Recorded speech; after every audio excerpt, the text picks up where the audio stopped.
Have you ever noticed that life will humble you fast?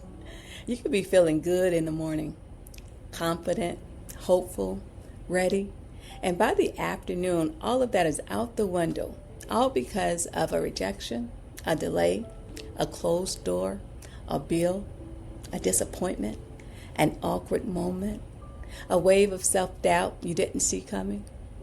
And the truth is, the goal in life is not to avoid all of that. The goal is to recover faster. That's the real cheat code. Not perfection, not control, not never failing, but learning how to shorten the space between the fall and the reset.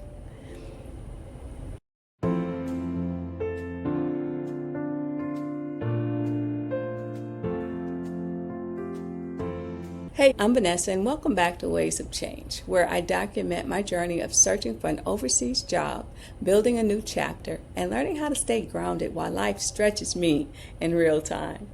Today, I applied for a government information specialist position in Stuttgart, Germany. I completed my engagement hour, and I posted about yesterday's episode, The Old Story Doesn't Get to Win. And while I was scrolling, I came across a post that stopped me in my tracks. It said, major cheat code for life, increase your recovery speed. You will get rejected, you will lose money, you will embarrass yourself. The goal isn't to avoid the fall, it's to shorten the time between the fall and the reset. Listen, that thing right there, that preached to me. Because if you're in any kind of transition season, career, business, healing, relocation, reinvention, grief, faith, midlife, starting over, you already know this is true. So today, that's what we're talking about. How to reset faster, and why that may be one of the most important skills you can build in life.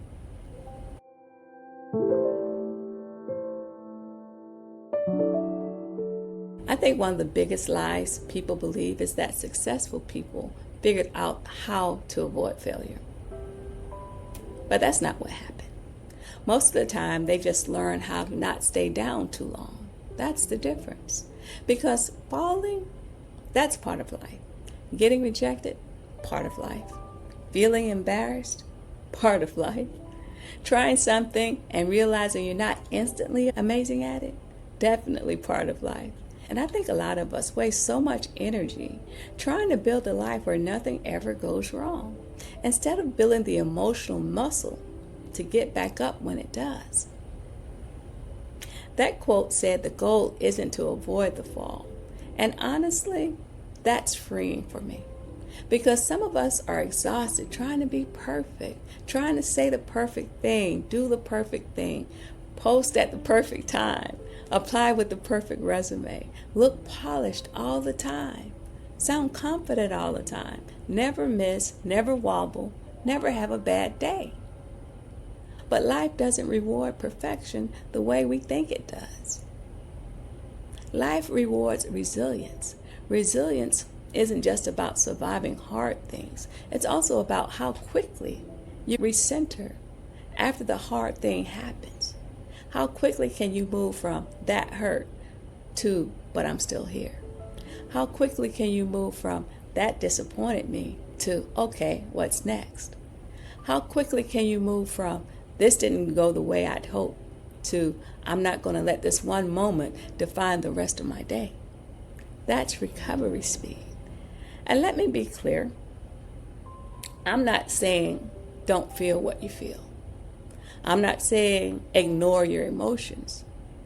I'm not saying slap a smile on pain and pretend you're unbothered. No, feel it.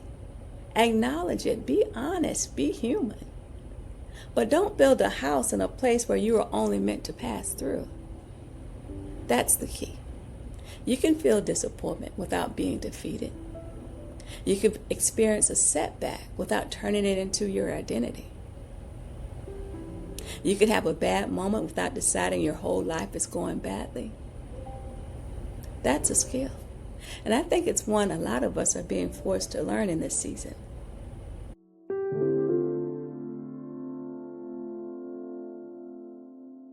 This overseas job search has been teaching me a whole lot about recovery speed. because every day I'm showing up. I'm watching the job postings. I'm applying. I'm tailoring. I'm connecting. I'm posting. I'm engaging. I'm hoping. I'm trying to stay open. And some days that feels exciting. Some days it feels purposeful. Some days it feels like momentum. And other days, it feels like you're tossing your hopes up in the air and waiting to see if any of them come back with an answer. That's the part people don't always talk about. You apply, you submit, you pray, you check the portal, you wait. And sometimes you hear nothing. Sometimes the process is so quiet it makes you start asking loud questions in your own mind. Questions like, am I doing enough? Am I even close? Is this working? Am I wasting my time? Should I shift directions? And that's exactly why this message hit me so hard today. Because if I let every unanswered application take me out for 3 or 4 days, I'd never make it. If I let every silence become a statement about my worth, I'd lose my footing. If I let every delay convince me I was off track, I'd probably stop moving. So what I'm learning is this. I could be disappointed without becoming defeated. I could feel discouraged and still do the next right thing. I can wish things were moving faster and still respect the process I'm in. That's growth. And that's what today looked like for me. I applied for that government information specialist position in Stuttgart. I completed my engagement hour. I posted about yesterday's episode. Look for it right here. Now, was that flashy? No. Was that some giant breakthrough? Not necessarily. But it was still progress. Because recovery doesn't always look dramatic. Sometimes recovery looks like consistency. Sometimes recovery is simply this. You got back up. You logged back in. You pressed submit. You posted anyway. You kept your word to yourself. And in a season like this, that matters more than people realize.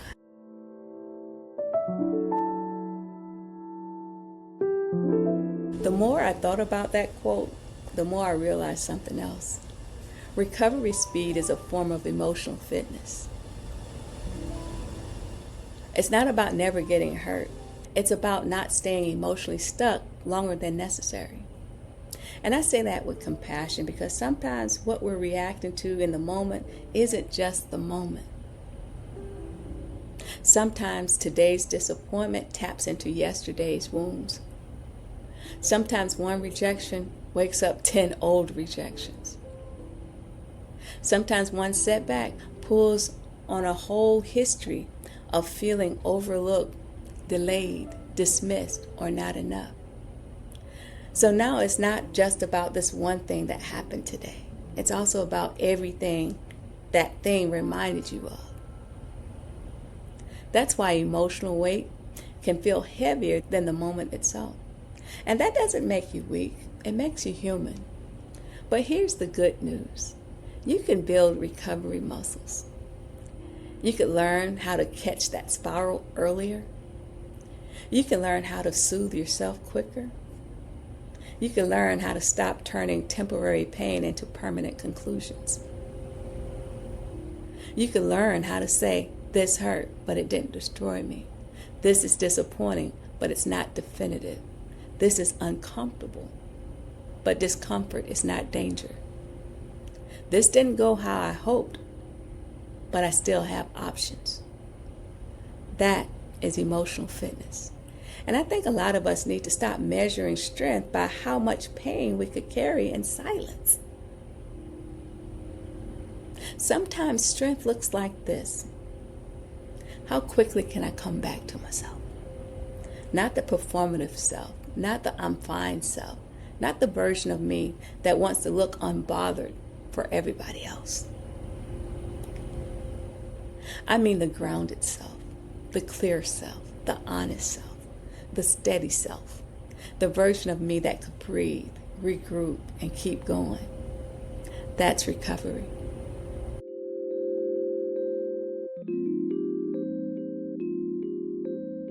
Now, the quote also said, "You will embarrass yourself." And let's be honest, that is so true. If you're trying anything new, you're going to have awkward moments. You'll post something that doesn't land. You'll say something that comes out wrong. You'll take a chance and get no response. I'm looking at you, Australia. You'll launch something before you feel fully ready. You'll be a beginner in some rooms. And I think a lot of people stay stuck because they're trying harder to avoid embarrassment than they are trying to pursue purpose. That's a word all by itself. Some people are not blocked by lack of talent. They're blocked by fear of looking foolish. And I understand that. Nobody likes feeling exposed. Nobody likes feeling uncertain. But if you wait until everything feels safe, guaranteed, polished, and certain, you may be waiting until the cows come home. At this stage in my life, I would much rather be the woman who tried than the woman who sat on the edge of her own life because she was too afraid to look awkward. I would rather be the woman who applied, who posted, who pivoted, who reached out, who explored the possibility, who risked looking a little foolish in pursuit of a bigger life. Because embarrassment passes, regret lingers. And I don't want to spend the next chapter of my life saying, I could have tried. I should have gone for it. I wonder what would have happened. No, I want to know that I showed up. Even if I was still figuring it out. Even if I wasn't perfect. Even if I had to learn in public a little bit. That's part of the journey too.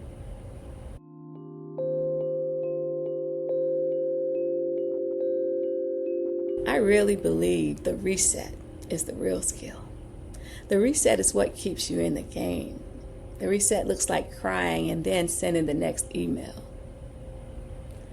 The reset looks like being disappointed and still getting dressed the next day. The reset looks like hearing no and refusing to translate that into never.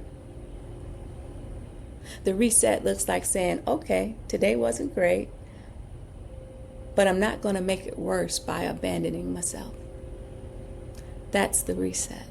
And the reset is not pretending, it's not denial, it's not fake positivity. It's not acting like things don't hurt. It's simply the decision to return. Return to your values, return to your routines, return to your peace, return to your purpose, return to your faith, return to the next right thing. And sometimes that return is very small. That reset is drink the water, say the prayer, take the walk, submit the application, post the content, turn off the noise, go to sleep, start again tomorrow. All that counts. It absolutely counts. You don't need a dramatic breakthrough every day.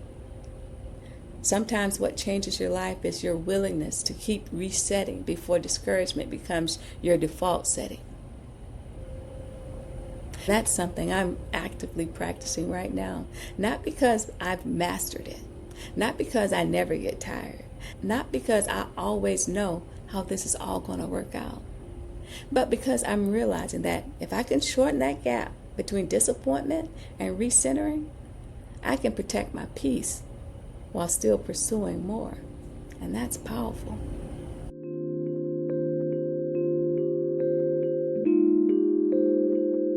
I think recovery speed is spiritual too. Because when life disappoints you, the real question becomes, where do you run first? Do you run into fear? Do you run into self-doubt?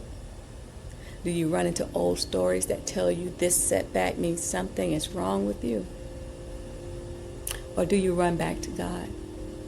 That's the anchor for me today. Our anchor scripture is Psalms 37, verse 24.